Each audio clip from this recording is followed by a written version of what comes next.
श्रोतावृन्द जय श्री कृष्ण प्रणाम। श्रोता तथा दर्शकवृन्द, हामीले बृहत श्री स्वस्थानी व्रत कथा लिएर उपस्थित भएका छौँ र सर्वप्रथम कथा सुन्नुहुने तपाईहरू सबैले हातमा चन्दन फूल अक्षता लिएर हात जोडेर बस्नुहोला। म प्रार्थना स्तुति गान गाउन गइरहेको छु। सबैजना एकाग्रचित्त भएर आफ्नो आसनबाट उठेर पुष्पाञ्जली लिदिनु हुनको लागि म अनुरोध गर्दछु। ओम यं ब्रह्मा वरुणेन्द्र रुद्र मरुतस्तन्वन्तु देवैस्तवैर्वेदैः साङ्गपदाक्रमोपनिषदैर्गायन्ति यं सामगाः ध्यानावस्थितद्गतेन मनसा पश्यन्ति यं योगिनो यस्यान्तं न विदुः सुरासुरगणा देवाय तस्मै नमः। श्रीमच्चन्दनचर्चितोज्ज्वलवपुः शुक्लम्बरा मल्लिका मालालङ्कृतकुण्डला प्रविलसन्मुक्तावली शोभिता सर्वज्ञाननिदानपुस्तककरा रुद्राक्षमालाधरा वाग्देवी वदनाम्बुजे वसतु मे त्रैलोक्यमाता चिरं। मुखं करोति वाचालं पङ्गुलङ्घयते गिरिं यत्कृपातमहं वन्दे परमानन्दमाधवं। नमो भगवते तस्मै व्यासाय मिततेजसे यस्य प्रसादात् भक्ष्यामि नारायणं कथामिमाम्। नारायणं नमस्कृत्य नरं चैव नरोत्तमं देवीं सरस्वतीं व्यासं ततो जयमुदीरयेत्। नारायणं नमस्कृत्य नरं चैव नरोत्तमं देवीं सरस्वतीं व्यासं ततो जयमुदीरयेत्। श्री स्वस्थानी जगदीश्वरे नमो नमः। ओम नमः शिवाय।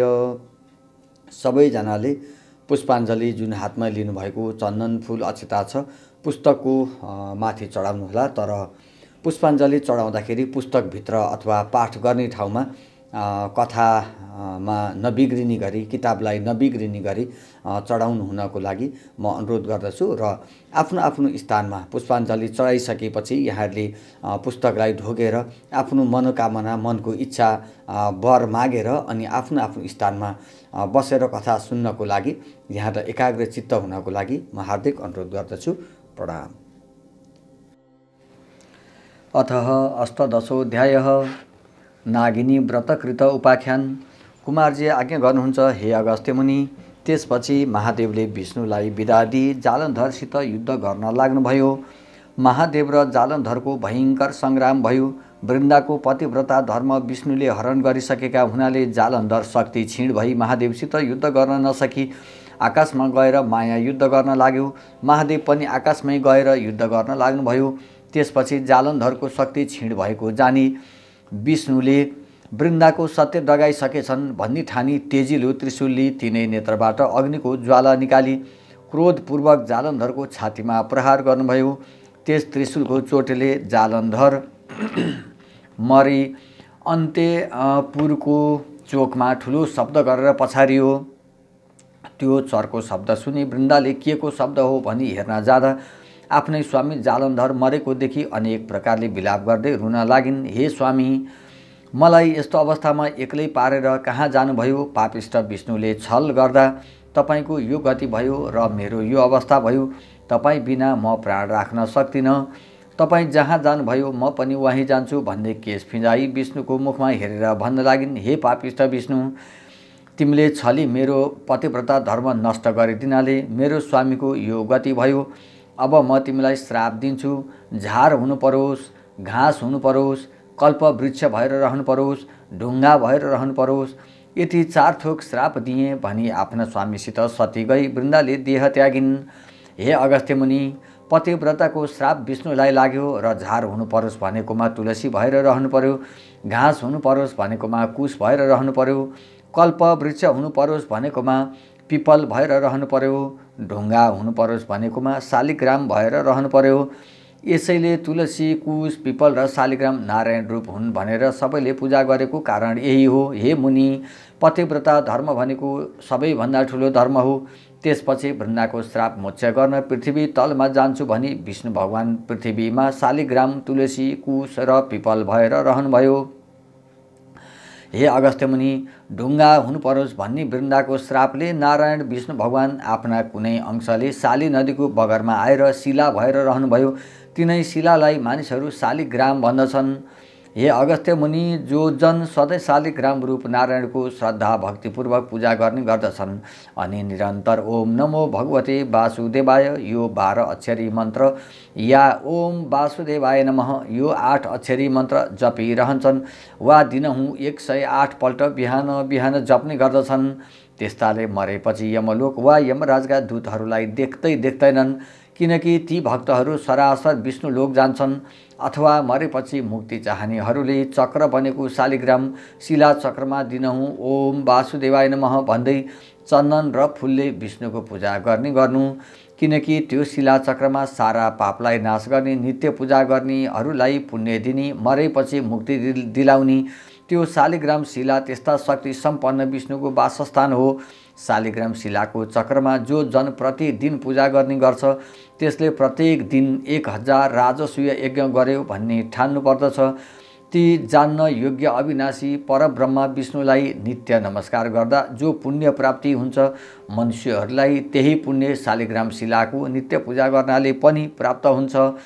जस्तै ठुला ठुला काठमा आगो रहन्छ र कुनै मौकामा उसको शक्ति प्रकट हुन्छ, त्यस्तै प्रकारले हरि भगवान सर्वव्यापी हुनुहुन्छ तापनि शालिग्राममा उहाँको शक्ति प्रकाश प्रकट हुन्छ।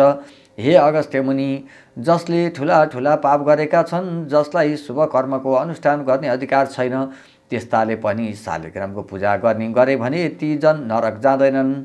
विष्णु भगवान लक्ष्मीमा रमण गर्दा पनि त्यति प्रमोदित हुनुहुन्न अनि आफ्नो पूर्व वैकुण्ठमा पनि त्यति रमाउनुहुन्न जति शालिग्राम शिला चक्रमा सदा उहाँ रमाउनुहुन्छ।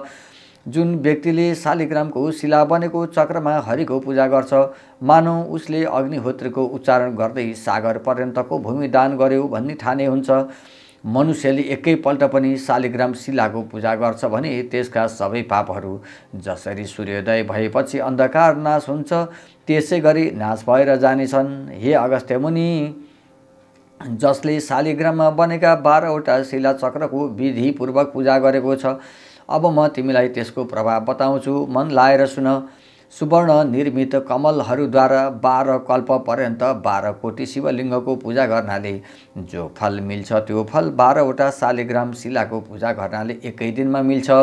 फेरि जो व्यक्ति भक्तिपूर्वक 100 शालिग्राम शिलाको पूजा गर्दछ त्यो व्यक्ति हरिको लोक वैकुण्ठ धाममा चिरकालसम्म बसेर पृथ्वी तलमा जन्मी चक्रवर्ती राजा हुन्छ। काम क्रोध लोभले व्याप्त भएको जो कोही सज्जनले पनि शालिग्राम शिलाको पूजा गर्यो भने त्यसका प्रभावले त्यो पनि हरिको लोक वैकुण्ठ धाममा जान्छ। जो मनुष्य सधैँ शालिग्राममा गोविन्दको पूजा गर्दछ त्यस्तो जन निश्चय नै प्रलय नभएसम्म अधोगतिमा प्राप्त हुँदैन। मनुष्यहरू बिना तीर्थ, बिना दान, बिना यज्ञ, बिना बुद्धि पनि शालिग्राम शिलाको पूजा गर्नाले मुक्तिमा प्राप्त हुनेछन्। शालिग्राममा हरिको पूजा गर्ने जन उग्र पापी नै भए पनि पछि उसको न नरकवास न गर्भवास न त ऊ किरा फटाङ्ग्रा आदि कुत्सित योनिमा नै जन्मन्छ, अर्थात् त्यस्तो तिर्यक योनि यानि तेर्सो शरीर हुने योनिमा जाकिँदैन। दीक्षा विधान र मन्त्र जान्नेवाला जो जन सधैँ शालिग्राममा विष्णुको पूजा गर्दछ भने त्यो जन वैष्णव धाममा जान्छ। शालिग्राम शिलाको जलले जो आफूलाई अभिषेक गर्दछ मानौ उसले सबै तीर्थहरूमा नुहाएको हुन्छ र सबै यज्ञहरूमा दीक्षित भएको हुन्छ। गङ्गा, गोदावरी, रेवा आदि जो मोक्ष दिने नदीहरू छन् ती सब तीर्थसहित भएर शालिग्राम शिलाको जलमा निवास गर्दछन्। तसर्थ नाना प्रकारका नैवेद्यहरूले, फुलहरूले, दीपहरूले, चन्दनहरूले र स्तोत्र पाठ, बाजा गाजा, गीत आदिहरूले शालिग्राम शिलाको पूजा गर्नुपर्दछ। कलियुगमा जो मनुष्य भक्तिपूर्वक शालिग्राम शिलाको उक्त विधानले पूजा गर्दछ त्यो मनुष्य हजारौं करोड वर्षसम्म हरिको निकटमा रमाउँदै रहन्छ। आफूले दर्शन गरिएका, पूजा गरिएका, स्तुति गरिएका करोडौं शिवलिङ्गहरूले जो फल मिल्छ त्यो फल एउटै पनि शालिग्राम शिलामा गरेको दर्शन, पूजन, स्तवनले प्राप्त हुन्छ। जो मनुष्यहरू शालिग्राम शिलाबाट उद्भव विष्णुलिङ्गमा एकपल्ट पनि पूजा गर्दछन् ती जन अध्यात्म ज्ञान रहित भएका भए पनि मुक्ति प्राप्त गर्दछन्। शालिग्राम शिलारूपी केशव भगवान जहाँ रहनुहुन्छ त्यहीँ यक्ष देवता सिद्ध र 14 भुवन रहन्छन्। जो मनुष्य शालिग्राम शिलाको अगाडि रहेर पितृहरूको श्राद्ध गर्दछ त्यसका पितृहरू तृप्त भएर 100 कल्पसम्म स्वर्गमा निवास गर्दछन्।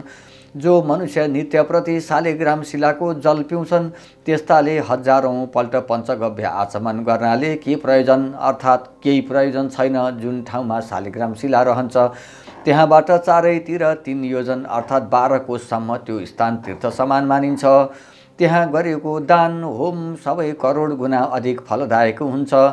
शालिग्राम शिलाको जल एवं गोमती चक्रको जल यी दुवै जल मिलाएर जो मनुष्य रोजै पिउँछ र शिरमा शरीरमा छर्कन्छ त्यसको शरीर नै चक्रले चिन्हित भएको जस्तै हुन्छ। यसमा कुनै संशय छैन। जो चक्र संसारमा गुप्त रहन्छ त्यो चक्र यमलोकका धर्मराजलाई छोडेर अरू कसैले पनि देख्दैन। हरिभक्तहरूको चरणोदकको सेचनले यमराज भयभीत रहन्छन्। यसै कारण वैष्णवहरूको उत्तम घरमा जान आफ्ना दूतहरूलाई निषेध गरेका छन्। जो कोही नदीहरू सोझै समुद्रमा मिल्नेवाला छैनन् माघ मासमा तिनमा स्नान गर्नाले त्रिरात्र व्रतको फल मिल्छ। सोझै समुद्रमा मिसिने नदीहरूमा स्नान गर्नाले 1 पक्ष व्रतको फल मिल्छ। समुद्रमा स्नान गर्नाले 1 महिने व्रतको फल मिल्छ। गोदावरीमा स्नान गर्नाले 6 महिना व्रत गरेको फल मिल्छ। गङ्गामा स्नान गर्नाले 1 वर्ष व्रत गरेको फल मिल्छ। तर शालिग्राम शिलारूपी भगवानको चरणोदकले स्नान गर्नाले 12 वर्ष व्रत बसेको फल मिल्दछ। यदि माघ महिनामा स्नानका लागि शालिग्रामको पवित्र जल मिल्यो भने करोडौँ तीर्थको सेवाले केही प्रयोजन छैन। जो मनुष्य आमाका दूधका साथमै मिलाएर शालिग्राम शिलाको जल 1 थोपो मात्रै पनि पिउँछ भने त्यो मनुष्य मोक्ष हुन्छ। शालिग्राम शिलाको नजिकको 1 कोस वरिपरिको भूमिमा किरो पनि मर्यो भने त्यो पक्कै वैकुण्ठ लोकमा जानेछ। जो मनुष्य शिला शालिग्रामको उत्तम चक्र दान गर्छ उसले पर्वत तथा जङ्गल सहितको भूमण्डलको दान गरेको फल पाउँछ।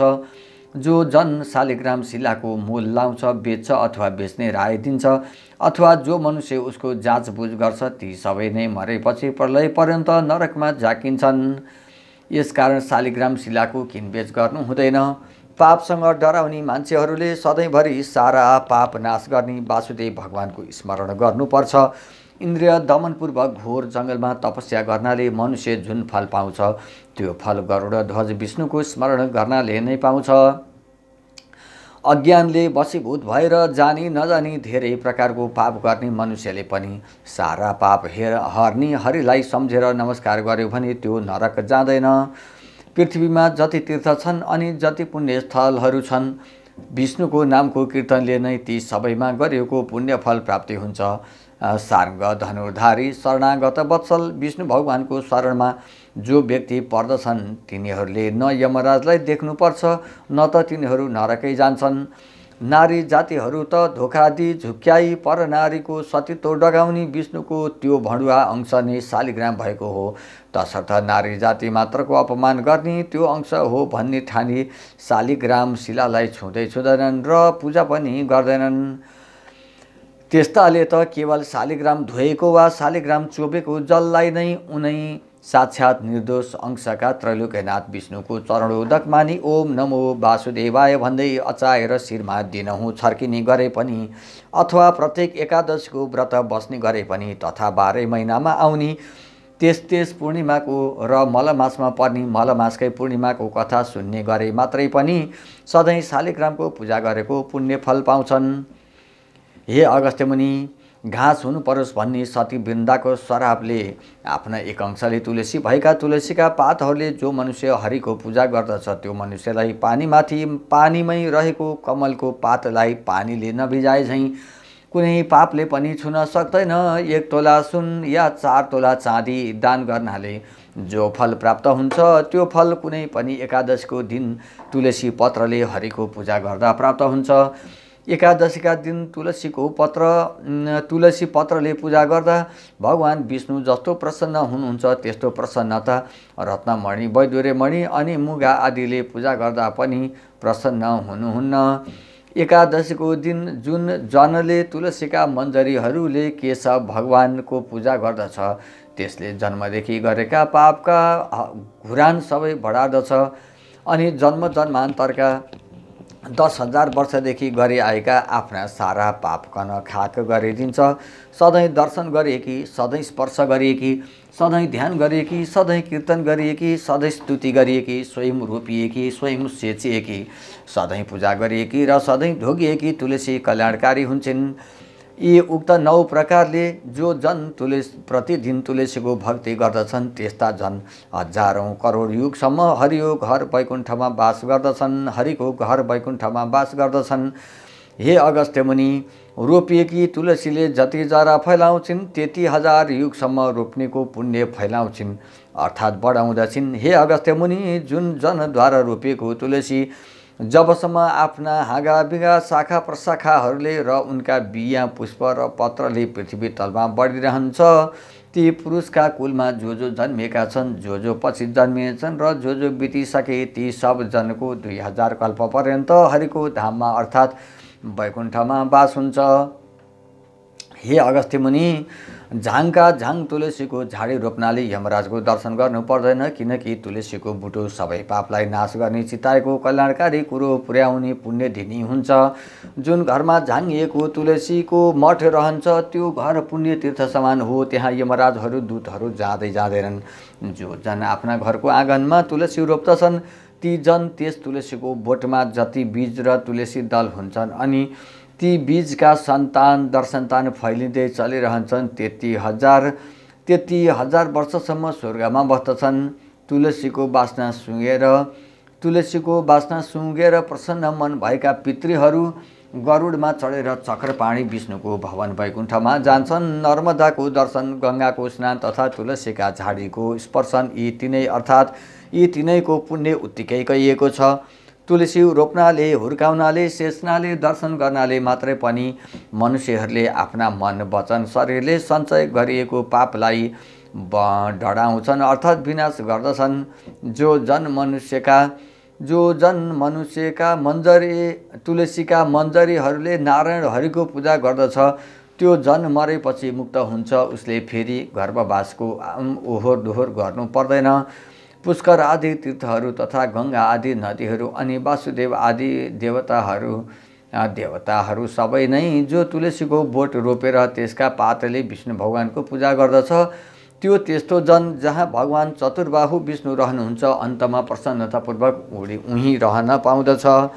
यसकारण आफ्नो सदा कल्याण चाहने नर नारीले आफ्नै घर आँगनमा गहिरोसम्म जरा पुग्ने गरी मलिलो माटो गरी बनाएको तुलसी मोठमा तुलसी रोपी तीनै तुलसीको सधैँ पूजा गर्नु पर्दछ र पूजाको अन्तमा भक्तिपूर्वक यो स्तुति गर्नुपर्दछ अनि नम्रतापूर्वक ती तुलसीलाई ढोग्नु पर्दछ। यादृष्टा निखिला घसम घसमनि स्पृष्टा बपुः पावनी रोगाणाम अभिवन्दिता निरसनी सिक्तान्तकत्रासिनी प्रत्यासन्न विदायिनी भगवतः कृष्णस्य सारोपिता न्यस्ता तच्चरणे विमुक्ति फलदा तस्यै तुलस्यै नमः। अर्थात् जसको दर्शनले समस्त पाप समूह शान्त हुन्छ, जसलाई छुनाले शरीर पवित्र हुन्छ, जसलाई ढोग्नाले सारा रोगहरू नासिन्छन्, जसको जल मस्तकमा सेचन गर्यो भने यमराज पनि डराउँदछन्, जसको पत्र शिरमा चढायो भने भगवान कृष्णको अत्यन्त नजिकै बस्न पाउने गराउँदछिन्, भगवानका चरण कमलमा चढायो भने मुक्ति दिलाउँछिन्, त्यस्तै तुलसीलाई नमस्कार छ। झार हुनु परोस् भन्ने सत्यवृन्दाको शरापले कुश रूपमा झार हुनुभएको कुशमा विष्णुका अधिकांश शक्तिशाली शक्ति रहेका छन्। भाद्र कृष्ण औँसी अर्थात् कुशे औँसीका दिन जरै समेत उखेलेर राखेको कुश फेरि अर्को कुशे औँसी नआएसम्म पवित्रै रहन्छ। अरू दिन उखेलेको चाहिँ त्यसै दिनभरि मात्र पवित्र रहन्छ। कुश अत्यन्त पवित्र र पुण्यदायी झार हो। काँचो दुधमा दुधको मात्रा अनुसार 2-4 बोट हरियो कुश हालेर राखिदियो भने त्यो दिनभरि त्यो दुध फाट्दैन। ग्रहण लागेको बेलामा घरमा राखेको पानीमा कुश हालेर राखिदियो भने ग्रहण लाग्दा हुने वातावरणको दूषित वातावरणको दूषित दोष त्यस पानीमा पर्दैन। समस्त देव कार्यमा तथा समस्त पितृ कार्यमा अनि वेद मन्त्र र चण्डी मन्त्र जस्ता पवित्र मन्त्रहरूले कुनै वस्तुलाई मन्त्रनी कार्यमा एवं वेदका मन्त्रहरू पढेर गरिने समस्त संस्कार एवं हवन कार्यहरूमा अनि प्रतिज्ञा गर्ने काममा, दान गर्ने काममा, सङ्कल्प गरिने काममा, दिए गरिने महादानहरूमा कुछ नभई हुँदैन। तिल, जौ, जल यी 3 शक्तिसहितका ब्रह्मा विष्णु महेश स्वरूप 3 टुक्रा कुश हातमा लिएर गरिएको समर्पण कार्य उसैले वा उसका सन्तानले फर्कायो वा खोस्यो भने त्यस्तो खोज्ने जनको अबताली नै पर्छ या दुर्गति हुन्छ। कुश छोएर वा लिएर झुटो बोले या क्रिया हाले त्यस्तालाई कोर निस्कन्छ। वेदका मन्त्रहरूले मन्त्रेको कुशले मात्रै पितृहरू भाटौँ पिण्ड पानीको सार तत्त्व र समाचार पुर्याउँदछ। देवताहरूलाई हविको भाग दिलाउँछ। मन्त्रिएको वस्तुमा विष्णु शक्ति सम्पन्न गराउँछ, अर्थात् हरेक पवित्र कार्यलाई सुसम्पन्न पार्दछ। कुश चोबेको जललाई विष्णुको चरणोदक नै मानिन्छ। यसै कुशले जल छर्किएर अभिषेक गर्ने गरिन्छ। अछुत कसैले छुइएर वा छोएर अशुद्ध भएको वस्तुलाई कुश जलले शुद्ध पवित्र पारिन्छ। यसकारण सबैले कुशलाई साक्षात् विष्णु स्वरूप नै मान्दछन् र मान्नु पनि पर्दछ। पहिलेका राजाहरूले देवी देवताको पूजा आजा चलाउन कुश समाति दान गरेको भूमि पछिकाले हडपेर भोग गरे अथवा रैकरमा गावे भने त्यस्ताहरूको पनि 40 वर्षभित्रै चिल्ली बिल्ली बिचल्ली हुनेछ। तसर्थ कुशको अपमान गर्नु साक्षात् विष्णुको नै अपमान गर्नु जस्तै हुन्छ, किनकि प्रत्येक वनस्पतिमा सधैँ कुनै न कुनै गुण अवश्य रहेको हुन्छ त कुशमा साक्षात् विष्णु नै रहनु भएको हुन्छ। त्यसैले तिल जौ सहितको कुश पक्रेर सङ्कल्प गर्दा पहिले हरि ओम तत्सत भनिन्छ, अर्थात् ओम माने सत्य रज तम मिलेको शक्ति, ओम नै हरि यानि विष्णु हो, तत् माने त्यो विष्णु नै सत यानि सत्य वस्तु हो। तसर्थ त्यो कुस्वरूप विष्णुलाई समातेर म यो सङ्कल्प गर्दैछु। त्यसरी सङ्कल्प गरेको वस्तु जो हडपन्छ त्यो अवश्य नासिन्छ। सती वृन्दाको रुख हुनु परोस् भन्ने सत्य श्रापले गर्दा आफ्नो कुनै एक अंशले विष्णु भगवान पिपलको रुख हुनुभयो। तसर्थ पिपलको रुखलाई मान्छेहरू साक्षात् विष्णु रूप जस्तै ठानेर नर वा नारी सबैले प्रयत्नपूर्वक प्रत्येक शनिश्चर बार मात्र पूजा गर्ने गरून्।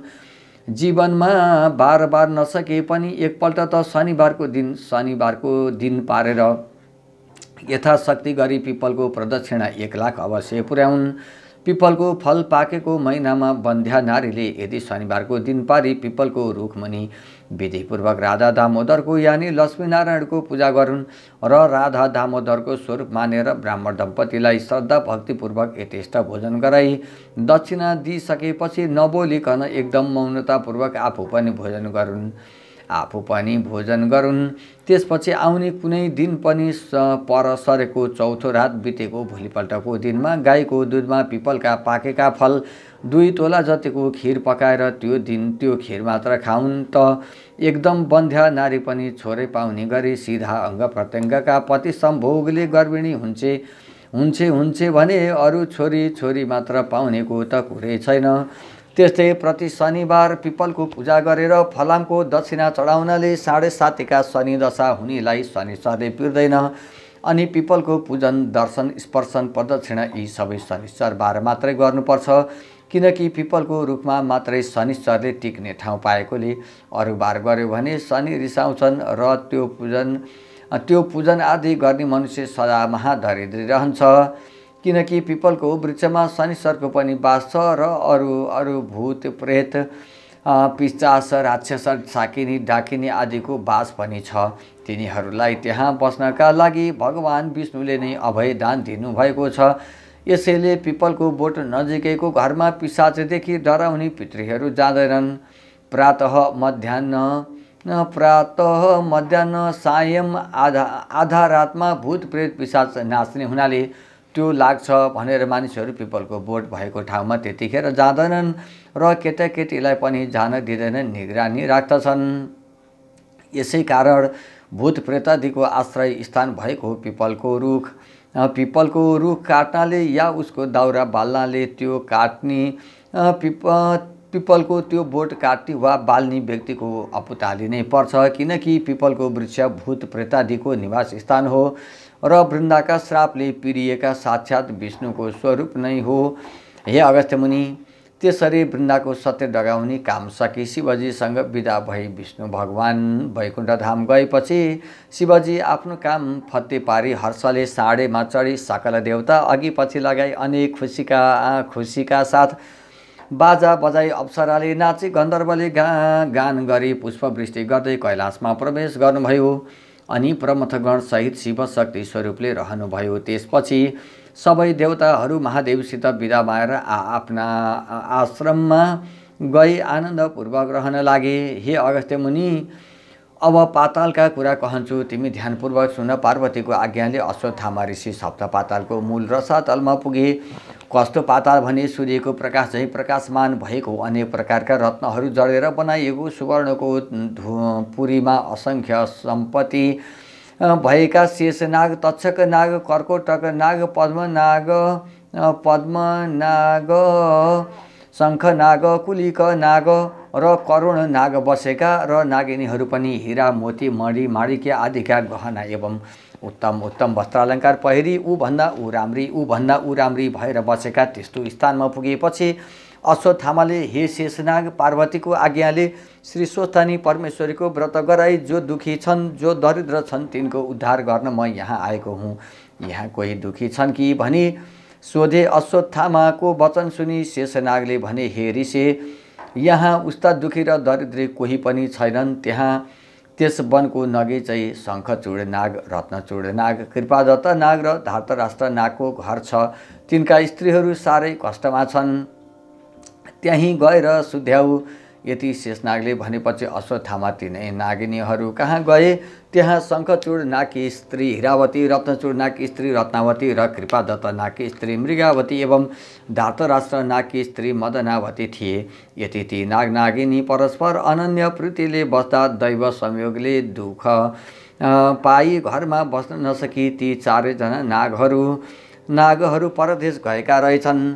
अनि नागिनीहरू पनि पति परदेश गएपछि चारैजनाले सल्लाह गरी घर छाडेर वनमा बसी दुःखका दिन बिताउन लागेका रहेछन्। ती नागिनीहरू दुःखमा परे पनि महासत्यवादिनी थिए। नागहरू परदेश लागेको 12 वर्ष बित्दा पनि नागहरूले नागिनीहरूको र नागिनीहरूले नागहरूको केही समाचार पाउन सकेका थिएनन्। अश्वत्थामा ऋषि त्यस्ता दुःखका सिन्धुमा डुबिरहेका ती नागिनीहरूलाई हपार्दै उहीँ पुगे। ती नागिनीहरूले सुनेर को हपार्दछ भनी गुफाबाट निस्केर हेरे अनि अश्वत्थामा ऋषिलाई देखेर सोधे, हे अश्वत्थामा ऋषि, आज हामी पापिनी दुखिनीका घरमा के कामले आउनुभयो? तब अश्वत्थामा भन्नुहुन्छ, हे नागिनी हो, पार्वतीको आज्ञाले श्री स्वस्थानी परमेश्वरीको व्रत गराई जो दुखी छन्, जो दरिद्री छन्, जसका पुरुष छैनन्, जो सन्तानहीन छन्, तिनको उद्धार गर्न आएको हुँ। यति अश्वत्थामाको वचन सुनि नागिनीहरूले मनमा आनन्द माने। हे ईश्वर, हे ऋषिश्वर, हामी दुखी पनि छौँ, दरिद्री पनि छौँ, पापी पनि छौँ, हाम्रा सन्तान पनि छैनन्, पुरुष पनि छैनन्, अतः हामीलाई त्यो व्रत अवश्य गराउनुहोस् भनी नागहरू परदेश गएको र आफूले दुःख पाएको सबै विस्तार गरिसके आदरपूर्वक उनलाई आसनमा बसाले। अनि अश्वत्थामा भन्दछन्, हे नागिनी हो, ध्यानपूर्वक सुन। सत्ययुगमा हिमालय पर्वतकी पुत्री पार्वतीले श्री महादेव स्वामी पाउन भनी श्री स्वस्थानी परमेश्वरीको व्रत गरेको विधि भन्दछु।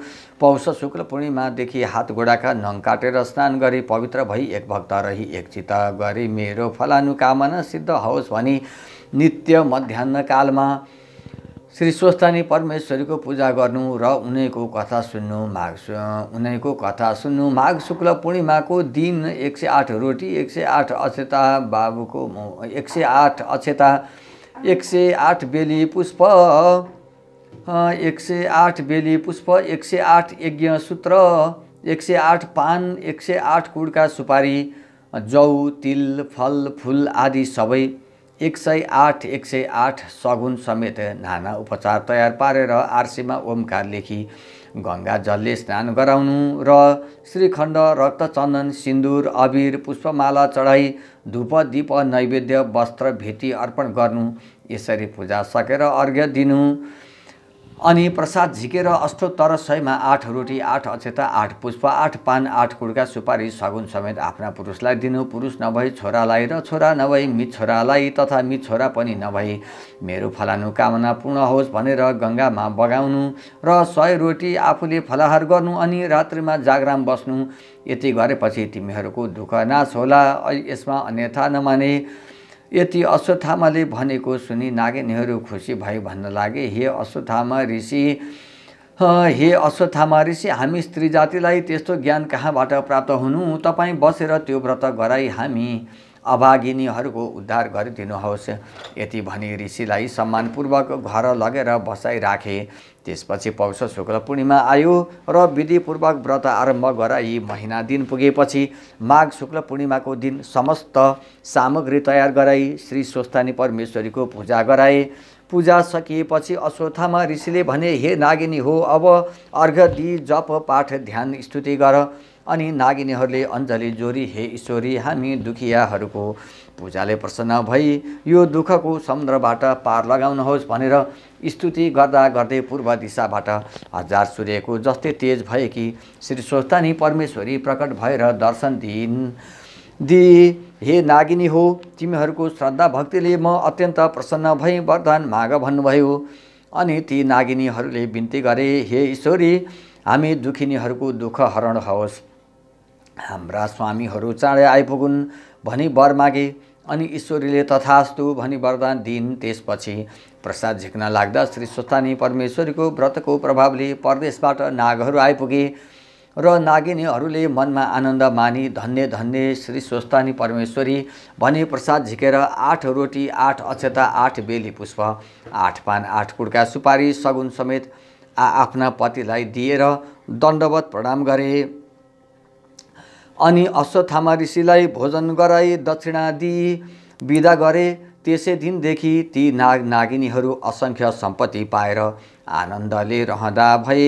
इति श्रीस्कन्द पुराणे केदारखण्डे माघ महात्म्ये कुमार अगस्त्य संवादे श्री स्वस्थानी परमेश्वर्या व्रतकथायां नागिनी व्रतकरणं नाम अष्टदशोऽध्यायः। ओम श्री स्वस्थानी जगदीश्वरे नमो नमः। ओम श्री स्वस्थानी देव्यै नमो नमः। ओम नमः शिवाय। जय श्री कृष्ण। प्रणाम। श्रोता, अब सम्पूर्ण कथा सकिएपछि यहाँहरूले पुनः हातमा चन्दन फूल अक्षता पुष्पाञ्जली लिई आफ्नो आफ्नो स्थान आसनबाट उठेर हात जोडेर एकाग्रचित्तले ध्यानमा बस्नुहोला। हरि ओम। उपनयतु मङ्गलं वः सकल जगन्मङ्गलालयः श्रीमान् दिनकर किरण निबोधित नवनलिन दल निवेक्षणः कृष्णः काले वर्षतु पर्जन्यः पृथिवी सस्यशालिनी देशोऽयं चोभरहितो ब्रह्मणः सन्तु निर्भयाः अपुत्रः पुत्रिणः सन्तु पुत्रिणः सन्तु पौत्रिणः निर्धनः सदनः सन्तु जीवन्तु शरदं शतम्। तत्रैव गंगा यमुना च तत्र गोदावरी सिन्धु सरस्वती च तीर्थानि सर्वाणि वसन्ति तत्र यत्र चितोदार कथा प्रसंगः। या कुन्देन दुतुषारहार धवला या शुभ्रवस्त्रावृता या वीणा वरदण्डमण्डितकरा या श्वेत पद्मासना या ब्रह्माच्युत शंकर प्रभृतिभिर्देवैः सदा वन्दिता सा मां पातु सरस्वती भगवती निःशेषजाड्यापहा।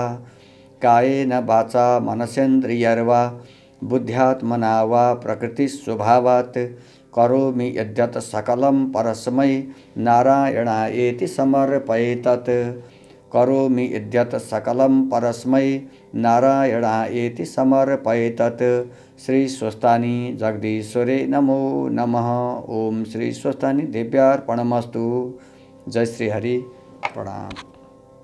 सबैले आफ्नो आफ्नो हातमा लिनुभएको पुष्पाञ्जली चन्दन फूल अक्षतालाई पुस्तकमा अगाडि चढाएर आफ्ना आफ्ना मनको इच्छित वरदान माग्नुहोला, ढोग्नुहोला र प्रसाद ग्रहण गरेर मात्र आफ्नो आफ्नो स्थानमा जानुहोला। जय श्री कृष्ण, प्रणाम।